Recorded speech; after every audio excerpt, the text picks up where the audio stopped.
Hey, hey, hey, talk your shit, K. It's another episode of Say It Loud, y'all. You know what to do. Get your wine and your wine glasses. Get your Henny and your shot glasses. Get your mixed drinks if that's what you're doing tonight. For those of y'all that ain't fucking with me, I get you. You're on quarantine with Rona.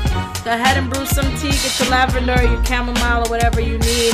Sit back, relax, and enjoy another episode of Say It Loud, y'all. Let's go. It is another episode of Say It Loud, guys. I'm trying to bring the energy to you. I really am. But with everything going on in the world, it is draining me, I have to admit. But today we have a special guest, my friend, my very, very, very dear friend, Dawn Adjei is with us. Is that how I pronounce it, Dawn? Yes, Dawn Adjei. Hello, everyone. I love it. I love it. So beautiful. So I invited Dawn on the show for multiple reasons. One, because I'm a fan. Two, because she's my friend for forever. But also, Dawn is a psychotherapist. And when I thought about relationships and I thought about the things that are going on in the world today, I thought it would be a good opportunity to have Dawn come in and kind of like talk to us on what we need to be doing right now to kind of get through these times and life and things like that. And then touch on the red flags in relationships, because who's better to get that information from than a therapist, right? So Dawn, why don't you introduce yourself to our listeners? Hello, everyone. My name is Dawn Adjei Jackson, but I go by Dawn Adjei. I am a licensed psychotherapist and a spiritual life coach and a life coach. And so I dedicate a lot of time learning tools and, studying human behavior with a specific focus on, African-American relations, like urban relations. I don't want to limit it to African-American, but just sort of like, urban relations, I'll just say. Wow. That's interesting. On top, that we have a background, Karen. We have a background in arts and, in film. And so that's always been a part of my passion. But I just have a passion for people healing people and healing people like through the arts, through therapy, through whatever channel I can use. So I'm so excited to be on the show. Thank you. Thanks for being here too. I'm psyched to have you. So Dawn, I'm gonna just jump right into it. What made you decide like this is what you wanted to do? It's funny because I think about that a lot. And it's not about what I wanted to do. It's sort of like who I was and who I am. I remember like being, I think I was about 10 years old on the Today Show doing, covering the Democratic National Convention. And I was there as a producer for film. And Brian Gumbel says, "What do you want to be when you grow up?" And I said, a psychiatrist, which was odd because I'm supposed to be there like as a producer. Right. So it was just something inside of me that just knew that people needed healing and that maybe that was something that I that I could offer. It's a gift and a curse because it takes away at the same time, but I love it. What does it take away? I knew you were going to ask me that. I said, "Ooh," I said that. What it takes away. I thank you. Now it's my therapy. No, I mean, it takes it takes energy. It takes time and energy. I'm a mother of 3. I have 3 beautiful girls. And so it takes a lot of time, like investing in another person's well-being because I take it so serious. So, I guess that's what I can say. Like if I didn't choose this life. I didn't choose this life. It chose you. It chose me. I didn't choose I don't know if I could do it. I'm such an empath that like when I see things on TV, they make me sad. Today with everything going on right now and in race relations in the country, like it makes me sad. And so I always wonder, like, could I do something? Could I work a job like that? Because I would be sad, like seeing people suffer or know somebody's hurting. And, whether I could do anything or not, I would just take that on, and that's a heavy weight to take on sometimes. It's definitely a challenge. I think that, as an empath, that's you probably would be a good therapist because it takes that in order to relate and feel what another person is going through. But I think with time, you learn how to compartmentalize, and that's what I'm working on. And I think, because because I'm fairly young, I like to say, and that we are. but I can grow that. You are, right? Thank you. Yeah, We're young-ish. We're young-ish, but it's important to do that. Yeah, because I'm empath, but that's part of that's part of the gift, to be able to feel the hurt the person's feeling so that you can go there with them, because sometimes that's necessary to pull them out. So I want to talk about what you just said as far as I don't think I can do it. I want to talk about what you just said as far as like being a psychotherapist, particularly in urban areas, because we have all this stuff going on in the country right now, from Corona to race relations, and we've always had the stereotypes of therapy in the African American and Hispanic community not being something that people wanted to do. So like, how do you encourage people to be more proactive with their mental wellness and their mental? We have to understand. Well, I feel like from the top level, like a psychotherapist, because honestly, it's a very European concept. Go to somewhere and sit down and tell your business somewhere you don't even know. We have therapy with our families because community is so important to us. We commune with our families, and we have therapy with our friends, and we put in our music, and we're very expressive people in that way. So it's not something that's common to us. So I feel like as a therapist, like in my practice, I use all those things. I use music, I use vernacular. It's not like, okay, so tell me how you feel. Like let's talk. I think it's just speaking the same language as the people that you're treating, and understanding the benefit of telling your story. Because what I'm also noticing is that like a lot of us, although we know how to we have community, we have trauma. There's trauma that goes unspoken. Like we have this sort of unspoken, we're strong because we are strong people, but it doesn't take away from the impact of the trauma. And when you top it off on, with economic stuff, I think it just takes it to another level, because you're dealing with trauma, then you're dealing with sort of like socioeconomic things, with class and poverty, and it's a lot. And then you have the whole fatherlessness syndrome, which impacts a lot of our men. So, it's a lot. But I think to answer your question, we just have to be able to be relatable and to understand that we're not offering, the concept of therapy is very European, and it's going to be foreign. I think we, like as therapists, there need to be more therapists that are able to meet us where we are, so that we can, learn the benefit of telling our story. Right. In whatever way. Understand. To people what? To people that would understand, that could make a connection to the story that you're telling, because they've been in that community or in those situations or in those urban areas. So, you know what I mean? So it doesn't feel like someone's talking at you, but they're actually talking to you and listening. I think that's really important too. But the reality is, Karen, we're not always gonna be I'm not always gonna be from the same environment that you're or experience the same exact trauma that you experience, because we're all individual. I think it's about being able to meet a person where you are, just to be able to, okay, like, let me see where you are. Like, what works for you? Like, okay, maybe, like I said, the concept of therapy is, but what do you need? Maybe you need to listen. Maybe you need to draw. Maybe you need to sing a song. Music is big for us as well. So I use a lot of music therapy. Sometimes, for, listening to a Gladys Knight on the midnight train to Georgia, can lift your depression, what I'm saying, in seconds. And then we can open you up, take you to a place that you're able, because it's, it's all about being able to like change your thinking, and to give your mind another way, a way out. And so. That's very interesting.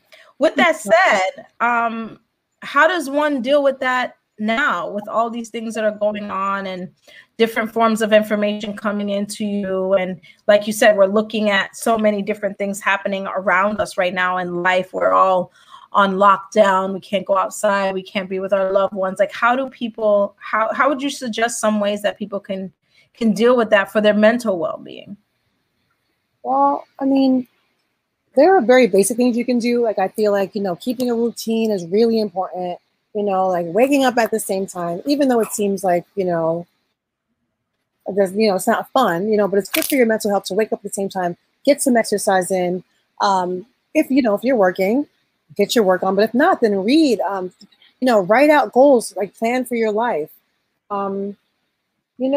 Just use the time to better yourself and know that this is going to pass. Like, this too shall pass. Let's not focus on the fact that that there's supposedly another round is coming in, or all the things that the fear that the media is trying to feed us, because that creates anxiety. When you're thinking in the future, that's anxiety. And then this whole anxiety thing going on with people, because it's like, oh my God, what's going to happen? But the truth is, all we have is the now. And I use that a lot too. Like, we have to focus on the now. What can I do in this moment?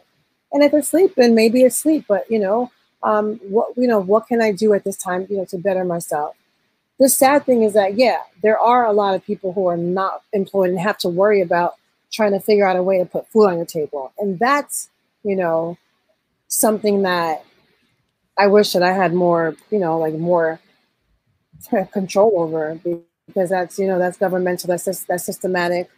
I think in those places, that's when, you really go to your place of faith. Right. Because faith is also really important in our relation. So that's going to be my next question. It's a good way we segue into that. So some people, and we were talking about this earlier before we started recording, some people, when they're feeling anxiety, or when they're feeling confusion, or when they're like feeling depressed, or whatever the case may be, do have a faith, and they turn to their faith. Yeah. But what happens to those people that don't? Right. Well, faith is an interesting thing, because it's like, has so many different connotations. People hear faith and it's like, oh, faith, church, God. But, faith is that inner knowing, that place. Everyone, I believe, has this place inside of them of truth, of hope. Like, that, it's sort of like God-given, and we're given to it at birth. And I think that tapping into that is that, that mustard seed, like, of faith. Like, we all have it.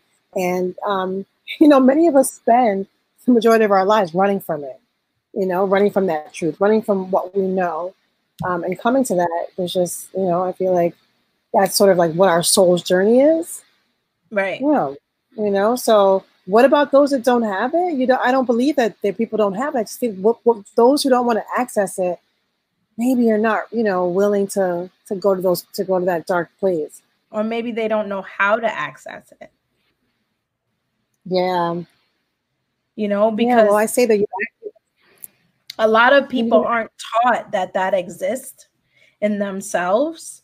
They aren't taught to align themselves, or to think deeply to themselves, or look within. It's not something that we're taught in school, and so there's a lot of people who are adults that haven't even, I don't know what words, to align themselves, or kind of be honest with themselves about who they are and what they think and how they feel. They haven't embraced that. And so a lot of those behaviors that they act out sometimes are because they haven't kind of synchronized everything in themselves that they need to, because no one ever told them that. No one ever told them how to do that, or that existed. It was always like, like when you're growing up, your mom goes to church, you just go to church. I figured I'd find it there. Okay. And then I get older and I kind of try to navigate the water by myself, but a lot of people don't kind of figure those things out, or even have a conversation like this until they get to another place in life where they're, older, or something happened to them, or they've been through a scenario, or whatever the case may be, where they now have to come to that, but, and that's sad, because we need to teach that. We need to teach that within you, there's already something within you, right? And you have to grow it, and you have to feed it, and you have to learn it, but it's a part of who you are, good, bad, or indifferent. And you have to work with that, but we're not taught that, we're not, if someone would have said that to me at 19 years old, I'd have been like, okay, this is weird. But we need to start teaching that, and we need to start embracing that, so more people can be, align with their true identity and their true selves and their true, good or bad, and kind of figure who they are instead of, and that goes into like the whole social thing, right? Because now I'm trying to appease other people, like what I see in the media, things like that, instead of just being honest and true to myself. And it's funny that you bring that up because, it could just be also like, where we are in life. Like, you're right. Because I don't know if I was quite where I am, 10 years ago at 30 in the situation I was in. You know what I mean? Right. I agree. We have to have more of these conversations, we definitely do. And I really think also not just have them, but also have them with kids at a young age too, and letting our kids know that, like, well, what is your tummy telling you? Are you scared? Are you nervous? Why are you scared? Why are you nervous? Forcing them into doing things, and we're like, nah, don't be scared. It's okay. You know what I mean? And exactly. Yeah, you ain't scared. Yeah, suck it up. Why are you crying? You know what I mean? Why are you crying? Instead of, and allow them to be whole, right? For whatever reason that is, if someone tells you they're afraid of something, or they don't want to try this, or they don't want to eat that, and letting them kind of come to their figuring that out on their own, instead of kind of forcing them, in the boxes that we want to put them in. So I actually think that those conversations need to happen, as people are younger, versus now we're talking about it as we're older. You know what I mean? It's easier for an older person to say, kind of like figure that out. But when they're young and there's so many influences from outside, it's really important that we're kind of like quieting enough to let our kids kind of figure out who they are too, and not necessarily who we want them to be. So that's real deep. That since we got the psychotherapist with us, I was gonna go into the second half, particularly on relationships. Okay, Dawn. And this is now I gotta pick your brain. Okay, we got over the technical stuff. Now I gotta pick your brain. Okay, so let's do it. The whole world knows now that I don't particularly date, right? Just At because. All. We're not gonna get into my therapy session. No. But I want to know, all right. like, I want to know, when you're dating and you're looking at like those things. First of all, when you're deciding who to date, from a psychotherapist point of view, what are some of the things that people should be looking at that they probably wouldn't look at if someone didn't bring them up, like psychotherapy wise, like therapy wise, people wise, like what are some of the things you should be looking for? Number one, just be whole and be ready. Like the number one mistake that we make as women is we're not ready. We're not whole. We're not healed. So we go into relationships and we're broken and we want to be fixed. And it doesn't work like that because, men are like people too. They have issues and they have stuff that they got to work on too. It's too much to go in and think a man's going to fix you and heal you. It's not going to happen. It doesn't work like that. You got to be whole. So that's number one. Before you get there, before you tell us the next thing, how does one become whole? Because I do think there's a lot of my listeners and a lot of women who are walking around. This is the part where Karen gets really crazy now. There's a lot of people walking around right now talking about, but I'm whole, girl. I don't know what you're talking about. I broke up with that dude a week ago, or I broke up with her a week ago. She wasn't getting on. Like, how does one know that they're whole?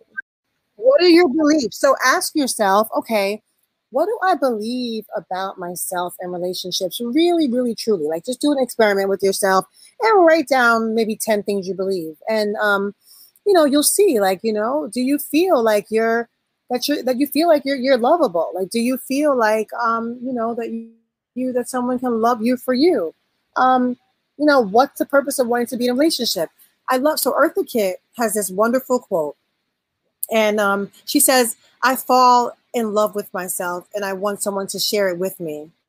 I want someone to share me with me. Like, I feel like we have to be so in love with ourselves that we just want someone to come join the ride. You know what I mean? Not where like, oh, love me and I'll feel whole. And that just comes with really learning, like coming face to face with things about yourself that you don't like and don't love, and and knowing whether, okay, am I going to change this or am I going to accept it? I personally think that you first have to accept it before you change it. But that's just my personal thing. But I think that it's you know, it's important. But don't become so in love with yourself that you're not able to let another person in. And that's something that we sort of get That's into my too. problem. Right. Because you become so protective of this, you know, of this self-love and this space that you created. You know, it's peaceful here. Yeah, but there's a yearning, right? There's a yearning for that partner because I feel like, you know, we're sort of meant to be with, you know, partnered. I don't know.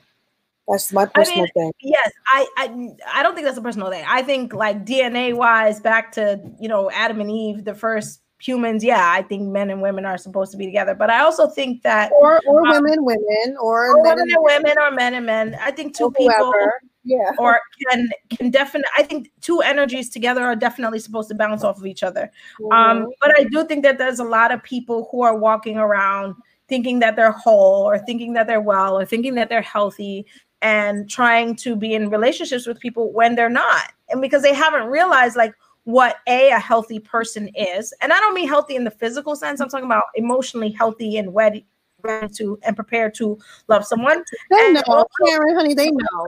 You know when you're not healthy, but you know when you lying to yourself. You think so? You know when I'm not ready, but I don't necessarily think that every other people out there know that. I think there's people jumping from relationship to relationship and not really realizing that you're taking the baggage. If you need new hair to feel good about yourself, then yeah, honey, you got more work to do. Or a new outfit, or a new purse. Or oh my God, you should have told me that when I shaved my head 10 years ago. I shaved my head. I was like, only a man make a woman do some shit like this. Well, okay. We can talk about that off air. I didn't know that. I mean, I personally think that shaving your hair is very liberating as a woman, but but it depends on the circumstances in which you do that. But yeah, that's probably a reflection of what you're feeling sometimes, you know? Mm-hmm. Okay. That's awesome, though. Did you really? Okay. Anyway, I did. I shaved.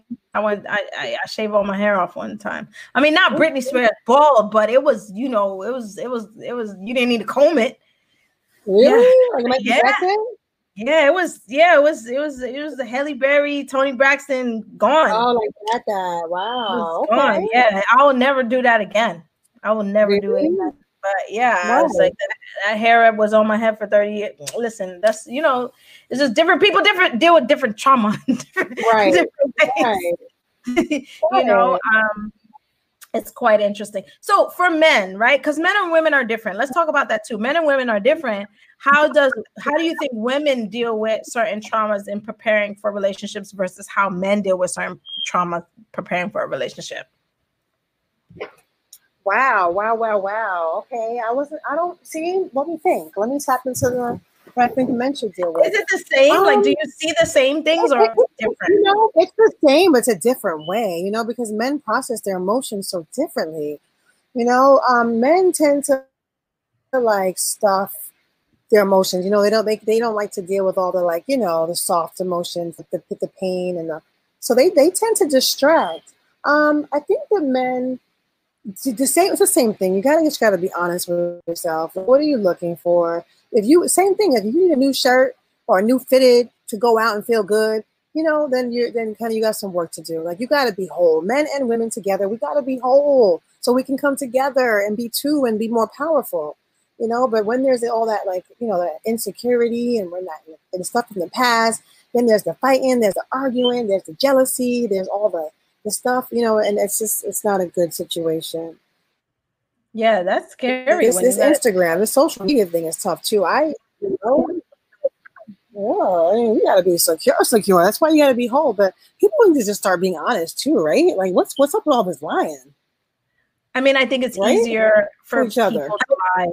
I think it's just easier. People just feel like I'll lie because it's easier, and I don't want to deal with the assumptions, or I don't want to deal with, you know, or they just assume like, okay, well, she's going to be mad or he's going to be mad if they know about this. So I'll just take that out and not say that. Yeah, but honey, it's just people don't realize it's just all part of it. When you lie to someone else, you're lying to yourself.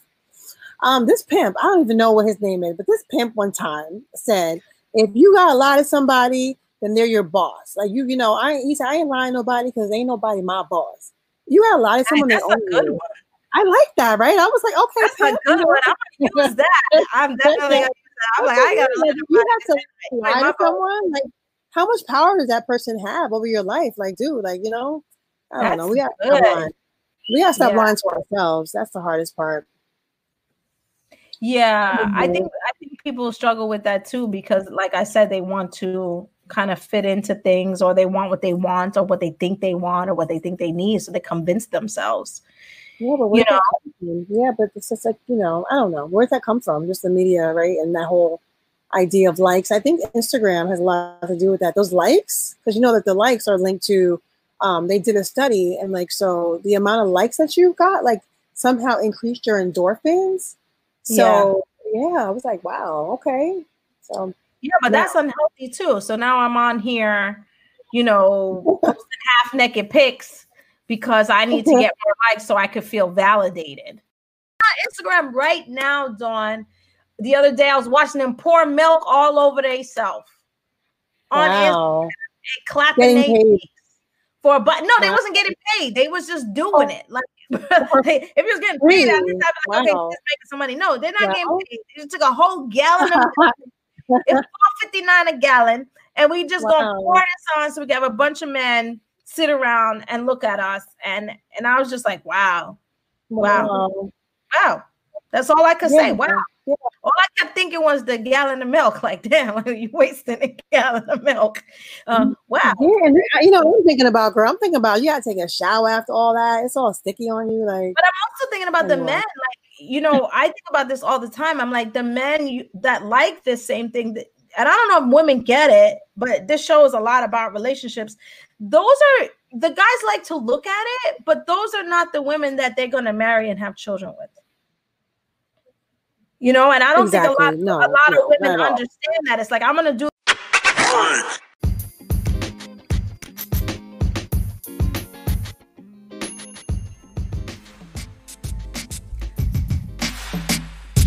Sweet Vibrations is the official sponsor of the Say It Loud Hoe Bag. Yes, they are. If you didn't know, Sweet Vibrations is an adult boutique that delivers innovative lifestyle products and embraces the taboo of sexual wellness instead of hiding it.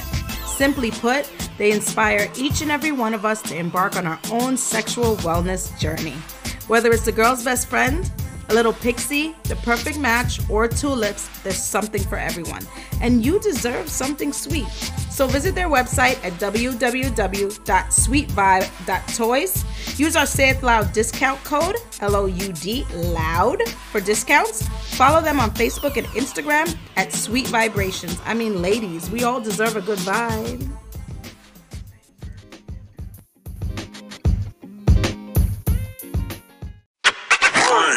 All right, so we are back with Dawn Adjei, and where she is a psychotherapist who is sharing all the know with us, particularly about everything in life. But I really wanted to pick her brain on relationships, dating, and red flags from the perspective of a psychotherapist, because I figure, like, who's the best person to tell me what to look for as far as red flags are concerned? So, Dawn, before we get into red flags, I know we got to do that, but let's talk about when we left for the break. We were talking about a man pursuing a woman, right? And that men are hunters, and that they go out and hunt for what they want. So, how do you feel, or how do men feel? I don't know. Maybe in your experience, when a woman approaches them, like, is that a good tactic or not such a good tactic?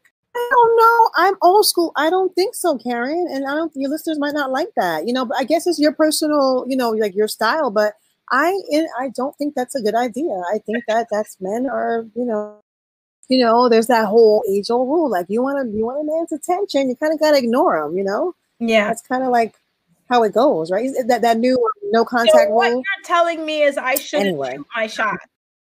I think if you want, you can like a pic, you can like, you can be like, you can send a wink, you can send a wave, but you don't be like, hey, yo, baby, like, or do not send a naked pic, do not, because he will love it, and he will give you the attention that you wanted shooting that pic, but that's where it will end. I promise you. He may do it again and again and again, but that's where that connection will end. It's not going to be that, oh, he's not going to wife you, honey. Sorry. Right. not So going to you work feel like like that. that doesn't create a deeper relationship. It's just more of a lustful thing versus being an actual healthy getting to know you situation. Right. It's not going to be walking down the aisle. I don't know. I mean, maybe 10%, 15%, you get lucky. But, you know, I don't know. All right. So, Dawn, let's get back to the red flag. So we stopped at number 1, which was being whole. Let's hear the rest of the red flags. What are some things that you're like, if you see this, Karen, talk to me, because I mean, it's for everybody. And we want to talk to the men too, because I do have men.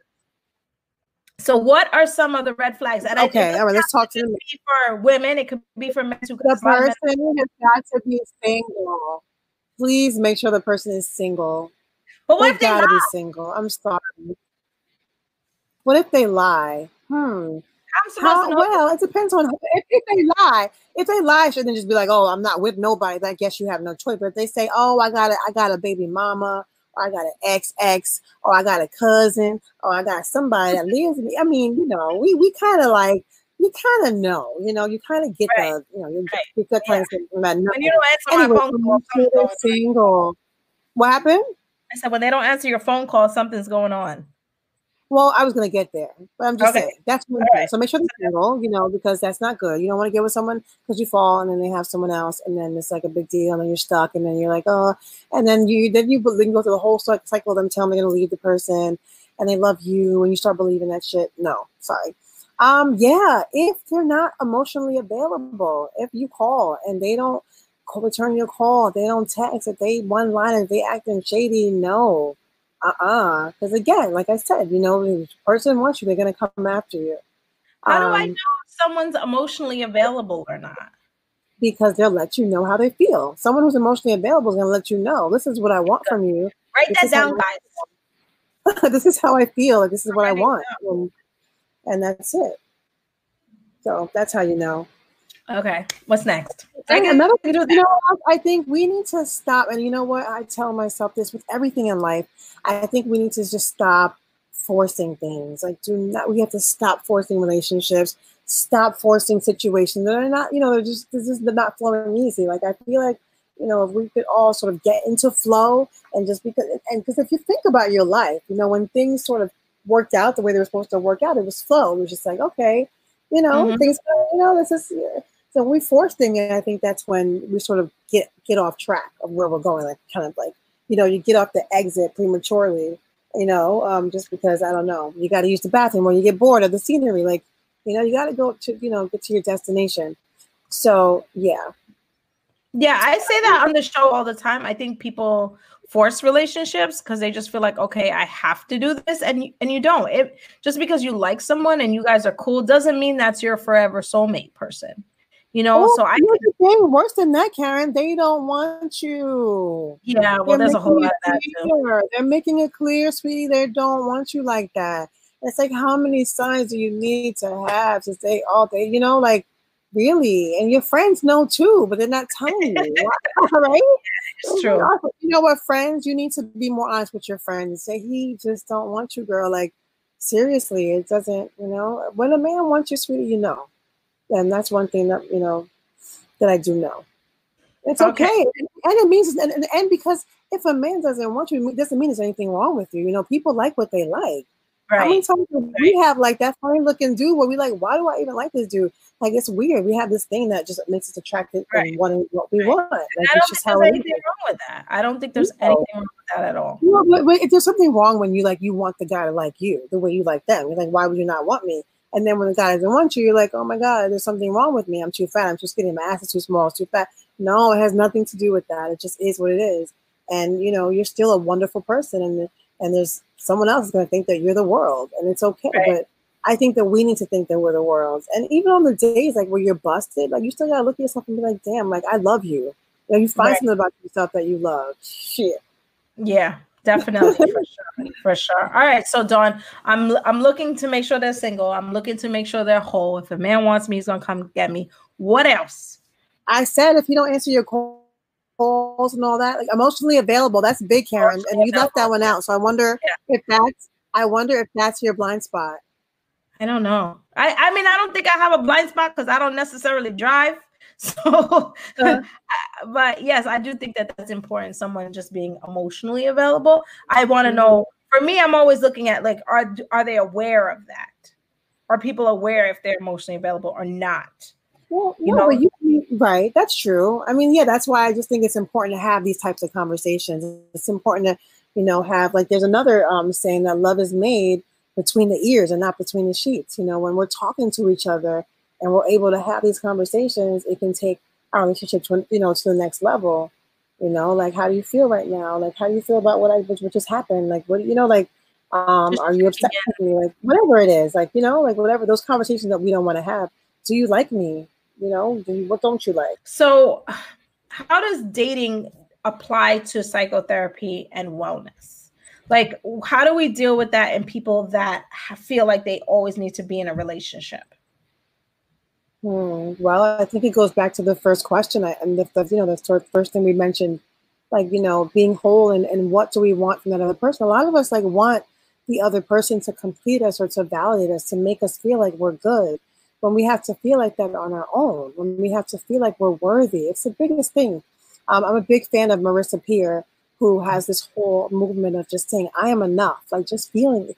She says that they trace like maybe 85% of any like mental condition back to this one concept of feeling I'm not enough. Like, so, just saying to yourself, I'm enough, like in all of my flaws and all of my shit I've been through and this and whatever it is that you think, is not lovable, just feeling like you are enough on your own, and then having another person. Because what happens is if you start to look for someone to control you and you have another person looking to complete you, then you sort of get into this place that leads to insecurity and jealousy and fighting and all that unhealthy stuff. It just breeds unhealthiness. Yeah, and I think a lot of people don't even know where that comes from. They're just like that. Insecure, or maybe don't feel like enough, or why would somebody make them feel enough, and it causes insecurities. And why people don't know why they're like that. Oh, okay. Yeah, I don't think that people are aware sometimes. Mm-hmm. You know what I mean? I don't think they're aware of those behaviors or aware of why they feel that way. I do. I really think that people don't always know why they feel that way. They just kind of be like, this is how I am. And they didn't give a deeper thought as to where that might have stemmed from. Interesting. I don't know. Well, I wonder. I mean, there's definite value in going back and figuring out where your insecurity comes from. But I think it's just being aware of your behaviors and the consequences and the results right now. There's this like you can turn on a light without knowing like how electricity works. You know what I mean? Like, like, okay, I feel like I need this person right now. And Karen, honey, I feel like people know. You just gotta like ask, like, what is it? There's another thing that someone else, I read it. I don't remember the book. I should be able to quote it anyway. But when you fall for another person, you basically fall for the quality in you they bring out. So it goes back to you. So if you're with a person and they make you feel, like sexy, you dress different or you talk different, that's still you. That's still what they bring out in you. So that's dope. It goes back to dope. You. It goes back to you. That's dope. Like, you can still be funny and laugh and just figure out how to do that for yourself. But like I said, you don't be like, and get too comfortable with yourself, because then, but it's that's peaceful on my little island. Yeah, but peace. Nice and sunny and a cool 82 degrees, with a breeze. It's dry too, honey. It's dry. It is though. It is dry. It is. It's dry. When you get that rain, when you get that rain, you're gonna be happy. I don't know. It's gonna be a whole hurricane when I get some hurricane. Say it loud. So you need some rain over there in that piece. I know, you guys are so funny. So you guys, thank you so much for joining me for another episode of Say It Loud. Dawn, where can they find you if they want to learn more about you and some of the stuff that you're doing? Wow. Well, I'm on Facebook and Twitter, Dawn Adjei, and Instagram, and my website actually is launching. It's yoursoulcoach.com. and I'll be offering soul coaching and life coaching, and infusing my psychotherapy. I'm working on that. Is that going to be like individual, family, relationships? How's that going to, Well, I mean, initially I will start with one-on-one. I'm just getting it together because I still have my job. Right. But I mean, I'm just trying to just see what kind of services I can offer and tools I can teach to people just to become closer to themselves and realize their potential and heal trauma in relationships. I am interested in doing some relationship coaching. I would actually love to do that. Right. So yeah, holler. Yeah, I think it'll be interesting. I don't know if we have any listeners that need that. I'll definitely pass them along your way. Yeah, because it's all about having those conversations. Like, how can you be so close to someone yet so far away? Like, how can it's so interesting you can share intimacy with a person, close intimacy, but you don't want to, you can't share those thoughts. Like, let's get past that because there's power. Like, when you can get past that, relationships are everything, honey. Yeah. Two is better than one. Yeah. And you know that. I definitely agree with that. I think that communication is the biggest thing in a relationship. I think that people need to be able to communicate and need to be able to be honest with themselves and what they need from a partner, and being able to communicate that to themselves and their partner is what really going to make it work ultimately, right? So I need to speak your love language. I need to know what that is. And if you're not communicating with each other, you can't possibly understand, right? So that's my opinion when it comes to relationships and trying to make them work. Do they always work? No. Do we have to force things? Some people do, some people don't. But ideally, you got to communicate. Because at the end of the day, if we're not communicating to be able to speak the same language, then how can we possibly even speak to each other? We don't speak the same language. At all. Seriously. So let's get it. I think that's dope, Dawn. I'm so excited for you and the work that you're doing. I think that it's so important to have conversations about health and wellness around, our community and our children and us as adults. Conversation about that. There's not enough feedback. There's not enough resources. So I think it's really good what you're doing and all the work that you're doing in our communities and for our people and for our children and the relationships. And it's amazing. Dawn, are you working on any other projects right now? I know you are a producer. Are you working on any other projects? So the Donny Hathaway story. Yes, I'm still plugging away at that. I'm working on putting up a biopic about the famous soul singer Donny Hathaway. You know who he is, right, Karen? I think so. It sounds very familiar. Here's the thing. He died. So he struggled with mental illness. So, I mean, it ties in well to sort of like what my interests are. But, I mean, he wrote all the good songs, girl. He wrote This Christmas, Hang on the Mistletoe. I'm going to get to know you better. He sang, If I Ever Lose You, Baby. I will send you a CD. He sang, basically, he laid the groundwork for all the R&B. He's just and he died prematurely, the suicide, because he struggled with schizophrenia. And he wrote, The Ghetto. You know that one, right? Yeah. My dad knows that. Your dad, I know. I guess I'm an oldie. But so, no, I am working on that. And I would love to start getting back into documentary film because I feel like that ties in well to the practice too. Just, being able to have films about, our people and stuff that we experience. So, yes. This is my first time on the show. This is my first time doing a podcast ever. So thank you. I would definitely like to work with you in the future. I have a couple of projects that I'm working on by myself in film, although they're not documentaries, just being behind the camera and bringing visions to life and being able to, like you say, tell our stories. Are you a cinematographer? I don't know how this came along. I don't know if people know this. When I was in college a couple of years ago, I saw a poster, Dawn, on the wall for a film festival, and I was like, and you could put a film in a film festival, and I read it, and I went up to it, and I took a picture, and I was like, bet, I'm going to put something in this film festival, and I put 2 pieces in the film festival, and I was nominated for one and won the other, and I was like, oh shit, I didn't even know I could do that, and it's actually, I'm hoping to pitch it as a miniseries. It's actually on my website. The trailer's actually on my website. I shot it many years ago. It's a story of a young man who, you guys know this, I'm a licensed special educator who struggles with, he stopped talking at a certain age. His mother is HIV positive. His brother has 2 strikes. His sister's trying to get through school. And it's just like a family living in the hood who's trying to navigate. But this kid is a product of his mother and her drug counselor. And he's just telling his story through art. So he sketches because he stopped talking when he was a kid. Wow, and, I love that. Yeah, so the trailer's up on my website. For those of you that didn't know that about me or haven't seen it, go to my website. It is on that.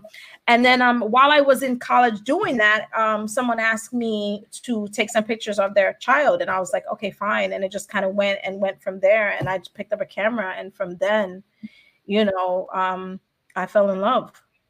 I fell in love. So, right now in my life, yes, I'm an educator. But passion-wise, my goal for Say It Loud is not just the podcast. It's to be able to, I tell everybody knows this, but I don't know so say it means to say in the third person, and loud is say it loud. And media is really using every vehicle of media to say something, right? So photography says something, music, art, fashion, all of those things. And so that's what I want Say It Loud to be. I want it to be a media house where people get to say stuff and I get to be a part of that, and they get to navigate it, and we get to put new work out and different projects and things like that so that people have a voice to say something. Right. Wow. I love that. Yeah. And like I said, I'm so proud of you for just like doing it. You know how hard it is just to just do it? You know what I mean? It's just so hard. You just gotta do it. And so I mean, for me, I just got to a point in my life where I was like, there's so many reasons to do it. There were more reasons to do it than to not do it. Right. And so I just was like, okay, let's jump, you know what I mean? And see what happens. And, thank God it's been very positive and everybody's been wonderful. And, it's growing and it's been dope. It's been dope. And then I want my whole bag. What? You want a whole bag? I want a whole bag for being on the show. I need a whole bag. Okay. No. So I feel, and you're a therapist, so you should know this. I feel like every couple, no matter what kind of couple it is, right, should have a whole bag. I really do. I feel like it's something that keeps your relationship spicy and fun and interesting. And I don't care what you put in it because everybody's different and they speak a different love language.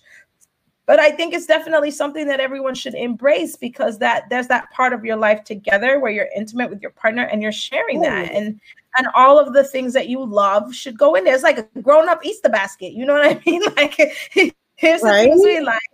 But you know what I love, Karen? You know what I love? I love those like couples questions. Like you could get like couples questions in that whole bag. Just ask each other questions, right? Yeah, anyway. I think questions in there. And that's good to start conversation and maybe some oils, definitely. Like my whole bag definitely has oils in it. I'm a big oil person. I just burned some sage in here too. So oils, I think different people have different needs. And so curating a bag for that person would be more personalized. But I did tell my listeners if they wanted me to curate a bag, I would curate a bag for them. Because I feel like everybody's different and you can't give everybody the same thing, right? Some people might like the handcuffs. Some people might not like the handcuffs. Different people need different things. I want it all, girl. Give it all. I think we should have different whole bags because I also feel like it has a lot to do with empowering a couple. Like a new mom is going to need different things in her whole bag, right? Because she wants to get back to feeling sexy and feeling pretty. And I just had a baby and I'm nursing. It's not the same for a woman who, is 19 versus a woman who's 40. Like our sexy is just not the same thing. So, I think it would be fun. I think every woman should every couple, not just women, but I think every couple should indulge in just kind of like spoiling each other, And so I did an episode of what's in your whole bag and then I designed the whole bag and the rest is history. Oh yeah. And then now I got a sponsor, Sweet Vibrations. I saw that. Yes. Who sponsors my whole bag. So, it works out really nice. And mind you, I have their products here. They're absolutely amazing. And I definitely think that people who want to do something amazing or want to do something should step out on not just amazing because every day you guys are amazing, but just step out on faith and do it and see what happens, and give yourself a chance. Like I held myself back for so long that I wish that I would have done this a lot sooner, but everything in its time. Yeah, exactly. And this is the perfect time. Yeah, this is the right time. It is the right time. No, I really am proud of you. So, and I'm not, I'm not really like, I'm on Instagram, but not, you know what I'm saying? So like, I just want I'm always like, every time I get a chance to like dig you up, I'm on, just want you to know that. I'm extremely definitely. Anyway, I know. Yeah. We don't have to get all lovey-dovey. Yeah. Well, thank you so much, Dawn Adjei, for coming and kicking it with us. Dawn will be back. I'm for sure. Dawn, you'll come back, right? For sure. And I'm gonna be ready. I'm gonna be ready. We're gonna take your relationship questions. We're gonna get them ready. We'll have Dawn back in a few weeks so that we can do the relationship questions. And if you're looking for her, you can find her on Facebook and Twitter and Instagram. I'll make sure that I put her link up on my Instagram so you can find her. Yes, another episode of YourSoulCoach.com will be launching in the next couple of weeks. So you'll be able to book an appointment, and I'm offering free consultation so we can just see where you are. With that, I want to focus on spirituality more, like in that, on your soul coach. But I mean, like I said, I'm down for whatever, and I'm excited. Yeah, I'm excited for you, and it's gonna be great. So definitely, you guys check it out. And Dawn, thank you so much for coming by. I love you. We out. How did I bring my dreams alive? Why, with a Anchor podcast, of course. If you haven't heard about Anchor, it's the easiest way to make a podcast. Let me explain. It's free. There's creation tools that allow you to record and edit your podcast right from your phone or computer. Anchor does the hard work and distributes your podcast for you so you can be heard on Spotify, Apple Podcasts, and many more. You can even make money with your podcast with no minimum listenership. It's everything you need to make a podcast all in one place. Download the free Anchor app today or go to Anchor FM to get started. Thank you for joining me for another episode of Say It Loud. I appreciate all the love, the DMs, the messages, the texts. Any way that you choose to engage with me, I appreciate it all. The shout outs, the reposts, it means a lot, especially on the days when I think nobody's listening and you guys are all listening and rooting for me. So I love you. Thank you so much. If you're looking for me, you can find me on social media, Instagram, Twitter, Facebook. I am Karen L. and Say It Loud. If you're looking for our website, www.sayith, loud, sayithloud.com for all things Karen L, all things Say It Loud. If you'd like to do a donation, go ahead to the website and click donation. We're definitely taking donations. I need some new equipment. We're growing. And if you want to join our Patreon, you can go to the website, click the Patreon link, and subscribe. YouTube is coming. Yes, there will be a visual added and a couple other projects going on, so definitely look out for that. And if you'd like to book Karen L for whatever or have her come on to your show, please go to the website, reach out to me. There's a Say It To Me tab. You can go ahead, shoot me an email, and we can discuss it. I would love to come out and bring the energy and bring the vibes to you. Yeah, so thank you all. I'll see you next week.